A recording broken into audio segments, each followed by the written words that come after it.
gente, tudo bem? Eu sou a Camila e hoje a gente vai conversar sobre o livro Noite em Caracas, da autora Karina Sansborgo. Mas como sempre, antes de começar, eu já te convido a se inscrever no meu canal se você está chegando aqui agora. Ativa o sininho para você receber notificação toda vez que tiver vídeo novo. Deixa seu like, que assim você me ajuda muito com a divulgação do vídeo. Compartilha esse vídeo com seus amigos que gostem de literatura, de cinema, que aqui sempre tem dicas a respeito. E hoje a gente vai conversar sobre o livro Noite em Caracas. Esse é um livro que estava aqui na minha casa há muito tempo parado. Ele estava ali na minha estante, eu nem me lembro quando foi que eu comprei. Ele estava até no plástico, para vocês terem uma ideia. Mas aí eu resolvi pegar para ler. Às vezes eu fico lá dando uma olhada na minha estante e aí eu pego alguma coisa para ler, e foi o que aconteceu com Noite em Caracas. Era um livro que eu não sabia absolutamente nada a respeito. E foi uma surpresa muito boa. Eu tava dando uma olhada, né, arrumando as playlists do canal esses dias, tava separando os livros por nacionalidade. E qual não foi a minha surpresa em descobrir que a maioria dos livros que eu tenho resenha aqui no canal são livros de autores norte-americanos. Eu achei que a maioria seriam ali livros de autores ingleses, né? Tem bastante coisa de literatura nacional também, mas a maioria são de norte-americanos e eu fiquei impressionada porque eu não imaginava. Então foi muito bom, porque eu vou tentar procurar livros de outras nacionalidades e tentar preencher essas lacunas aqui na minha literatura. E a autora Karina Sansborgo, ela é venezuelana, ela nasceu no ano de 1982 e ela foi morar na Espanha em 2006. Ela trabalha como jornalista e Noite em Caracas foi o primeiro livro de romance ficcional que ela lançou.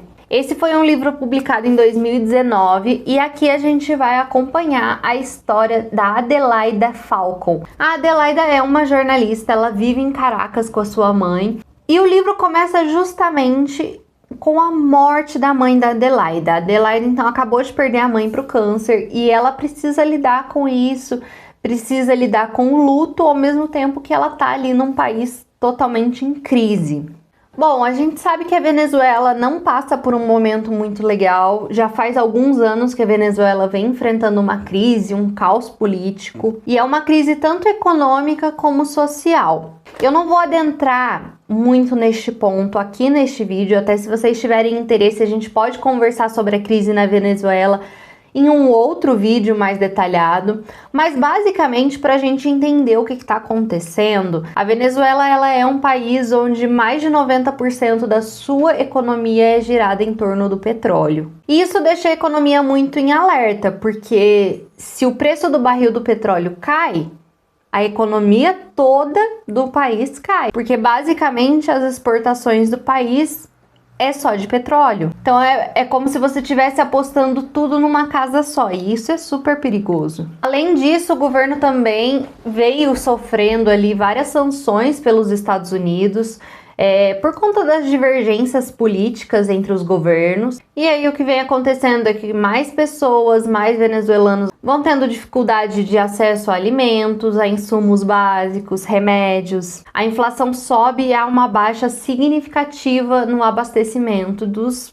recursos básicos. Além disso, há uma instabilidade política muito grande desde que o Hugo Chávez morreu em 2013 e o Maduro foi eleito presidente. Bom, e o romance da Karina vai se passar justamente neste caos político que está se passando na Venezuela. A Adelaida ela tem aquele momento de luto, que ela tá lidando com o luto da mãe, com a perda da mãe. Sempre foram só as duas, ela não tem irmãs, ela não tem um pai que foi presente, ela tem até ali duas tias que são irmãs da mãe, que vivem no interior, mas elas não têm um contato familiar tão próximo. Para piorar a situação, né, a Adelaida tá lidando com este luto, um dia ela volta para casa e ela vê o seu apartamento invadido pelas chamadas Filhas da Revolução. O que acontece? Existe um grupo, os Filhos da Revolução, que tomam conta ali do país.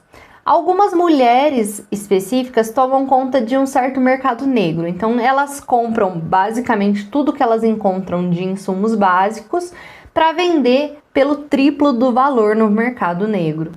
E aí essas mulheres invadem a casa da Adelaida, invadem o apartamento dela para basicamente montar um depósito nesse apartamento. O apartamento dela é em uma região bastante estratégica para essas pessoas, e aí eles resolvem que eles vão invadir o apartamento dela.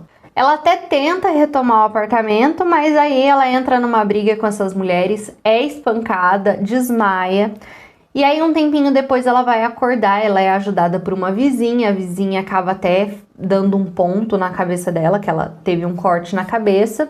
Bom, ela resolve então que ela vai recuperar esse apartamento. Ela não sabe como, nem quando, mas ela fica ali no prédio, meio que se esquivando, até que por algum motivo, conveniência, enfim, ela resolve abrir a porta do apartamento da vizinha de frente. E olha só que conveniente, a porta tá aberta. E aí ela entra nesse apartamento e olha só, mais uma conveniência, a vizinha tá lá, morta, caída no chão. Essa vizinha então deve ter sofrido algum infarto, alguma coisa. Ela morreu no apartamento, já faz uns dias que ela tá morta.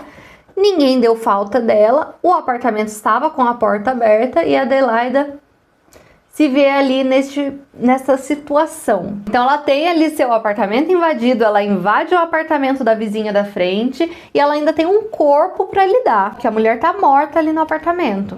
E ela fica meio que com medo de chamar a polícia e eles acharem que na verdade foi ela que matou a mulher, enfim. Então ela tem aquele entreveiro para poder resolver. Em paralelo a toda essa situação, a gente vai acompanhar também vários flashbacks da infância, da adolescência, da Adelaida, de momentos em que a Venezuela ainda não estava num momento tão extremo como está aqui agora, como que essas coisas foram aos poucos piorando. Noite em Caracas foi um romance que foi traduzido para mais de 30 línguas.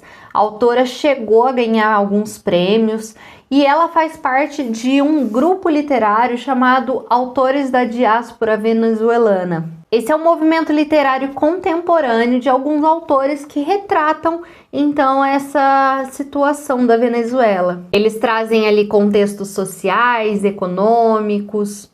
Eu achei que esse é um livro bem escrito, ele é aquele tipo de livro bem poético, que a gente sempre quer grifar algumas frases, que são frases muito bonitas. Eu acho que isso é muito característico de autores que são jornalistas, eu vejo muito isso em livros de outros jornalistas que se aventuram no romance. Em questão da história, apesar de algumas inconstâncias, eu gostei. O que me incomodou particularmente foi que eu não consegui me apegar tanto aos personagens. São personagens assim que passam por situações muito pesadas em alguns momentos e eu não consegui me importar. Todos os personagens que aparecem aqui, de certa forma, me irritaram um pouco. São personagens chatos. E, enfim, a própria Adelaida é uma personagem tão arrogante que em certos momentos eu fiquei, tá, dane-se você. E assim, é um livro que trata de uma situação extremamente complicada, então eu acho que a gente deveria conseguir olhar de uma forma mais humana para esses personagens, e não foi isso que aconteceu. A autora chegou a dar uma entrevista em que ela dizia que apesar da Adelaida ter muito dela, né, a personagem tinha as mesmas obsessões, os mesmos conflitos. A história de vida das duas era bastante diferente, né? Até porque a autora saiu da Venezuela de uma forma meio que voluntária, né? Ela saiu em 2006, então não era um período tão tenso ali no país. E ela saiu para trabalhar fora, enfim, por um motivo de escolha. Enquanto a Adelaida tá tentando sair do país por um motivo de não tem jeito mais de ficar aqui. O objetivo da autora era justamente retratar a Adelaida como um artefato, uma simbologia do desespero de tanta gente que ainda vive no país. Assim, eu falei sobre algumas inconstâncias, né, inconsistências, algumas coisas que não faziam muito sentido para mim. Uma das coisas que me incomodou é que, por exemplo, ela fala muito sobre os apagões, que depois de um certo horário não tinha mais luz no prédio, e aí em outro momento, a personagem tá pegando o elevador às 10 da noite. Só que assim, ela não falou que não tinha luz. Num dia antes, a personagem teve que subir 5 lances de escada porque o elevador não estava funcionando, porque já era mais de 5 da tarde e não tinha mais luz no prédio. E aí no outro dia, 10 horas da noite, tinha luz no prédio? Peraí, não entendi muito bem. Então que deixasse claro que algumas noites tinha, outras não, mas ficou meio bagunçado assim pra mim. Mas como eu disse, esse era o primeiro romance da autora. Ela já tinha escrito algumas outras coisas de não ficção, mas o romance ficcional mesmo, Noite em Caracas, foi o primeiro. Em 2019 ela chegou já a lançar um outro livro que chama O Terceiro País, que vai falar sobre exílio. E agora, em 2023, ela também lançou um outro livro, chama La Isla de Dr. Schaubert, alguma coisa assim. É um livro que ainda não teve tradução aqui no Brasil. Bom, mas no geral, eu gostei do livro, achei uma experiência boa. Foi um livro que me deu bastante vontade de ler mais sobre a Venezuela, ler mais sobre o assunto. Eu acho que muitas vezes a gente lê coisas sobre crises, ditaduras que aconteceram há anos, guerras que já aconteceram há anos, e a gente esquece que tem muitos países que estão passando por situações e vivendo história neste momento, né? Bom, gente, eu recomendo o livro para vocês, deem uma chance, acho que vale a pena a gente conhecer. É um país que tá aqui pertinho da gente, né? E que a gente precisava dar um pouquinho mais de atenção também. Espero muito que vocês tenham gostado do vídeo. Não esquece de deixar o seu like, o seu comentário. Me contem aqui se vocês já conheciam um livro da Carina, se vocês já leram alguma outra coisa dela. Me contem o que vocês acham. Um beijo grande e até o próximo vídeo.